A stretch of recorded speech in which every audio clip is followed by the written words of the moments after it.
xiisado coladeed ayaa ka aloosan gobolka Galgaduud ee Galmudug kuwaas oo u dhaxeeya ciidamada dawladda dhexe ee garabka iyo gaashaanka Galmudug iyo maleeshiyaad taageersan maamulkii laga itaalka roonaaday ee Ahlu Sunna wararkii ugu dambeeyay waxay sheegayaan in xalay ilaa iyo shalay galinkii dambe dagaalo goosgoos ay dhaceen kuwaas oo u dhaxeeyay ciidamo uu hogaaminayo General Mas'uud taliyaha guutada 15aad ee qaybta 12aad ee ciidanka xoogga dalka iyo maleeshiya iskood isku abaabulay oo taageersan hoggaanka Ahlu Sunna ee hadda jooga deegaanka Huurshe dagaalka ayaa ka dhacay tuulada Ballihood ee hoos tagta degmada Balambal ee gobolka Galgaduud oo dadka yaqaan ay ku tilmaamaan mucaskarka Ahlu Sunna ee aan marna irdah u xirmin qasaaraha dagaalka ka dhashay waa kooban yahay hase ahaatee waxa la soo warinayaa in gurmad ciidan oo laga kala diray Gurceel Dhuusamareeb iyo dhinaca kale Huurshe ay gaareen aagga la isku dagaalay sida ay xaqiijiyeen ila madax bannaan dagaalka waxa ku gacan sareeyay ciidamada generaalka kuwaas oo deegaanka iyo goobihii lagu dagaalamay ba qabsaday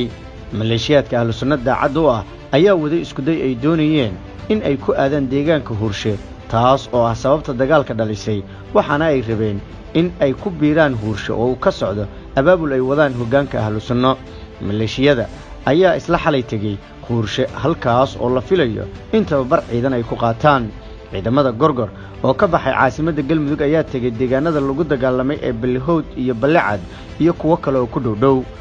hadda waxa socda abaabul ay wadaan dadka reer miyiga ah kuwaas oo ka dhidhiyay dagaalkii ka dhacay aaggaas sida laga soo xigtay saraakiil amni oo Galmudug ah General Mas'uud ayaa dalbaday in weerar lagu qaado Huurshe isla maanta haddii kale ciidamadiisa uu kala soo bixi doono deegaanada xalay ilaa iyo shalay uu ka qabsaday maleeshiyaadka ku reerka ah balse daacad oo Ahlu Sunna lama oga in go'aankaas ay la qaadatay dawladda Galmudug hase ahaatee waxaa soo baxaya in uu jiro saansaan colaadeed oo deegaanka laga dareemayo Cabdisamed Macallin Maxamuud oo ah wiil uu dhalay hogaamiyaha Ahlu Sunna ayaa la soo sheegayaa inuu u joogo Huurshe si uu aabihiis iyo culimada kale ay la socoto ugu qanciyo in ay xiisada joojiyaan laakiin ujeedka uu ka leeyahay ayaa ah in tanaasulka aabihiis iyo ragga la socda uu ku sarrifto helidda kursiga xildhibaan ee tirsigiisu yahay 139 sida ay dadka deegaanku sheegayaan waxaa jira cabsi weyn oo laga qabo in Ahlu Sunna ay qabsato laba magaalo midood Xeraale iyo Gurceel halkaas oo ay ka heli karaan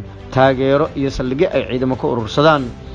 gudaha magaalooyinka waaweyn ee Gurceel iyo Dhuusamareeb waxa la soo warinayaa inay ka socdaan abaabul xoogan oo ay wadaan wakiilo ka socda hoggaanka Ahlu Sunna kuwaas oo taageerayaasha iyo xirta Ahlu Sunna ku boorinaya inay ka mid noqdaan halganka cusub ee macalinka deegaanka Huurshe waxa sidoo kale ka socda qaybinta hubka fudud oo la siinayo dagaalamayaasha raba inay halgankan qayb ka noqdaan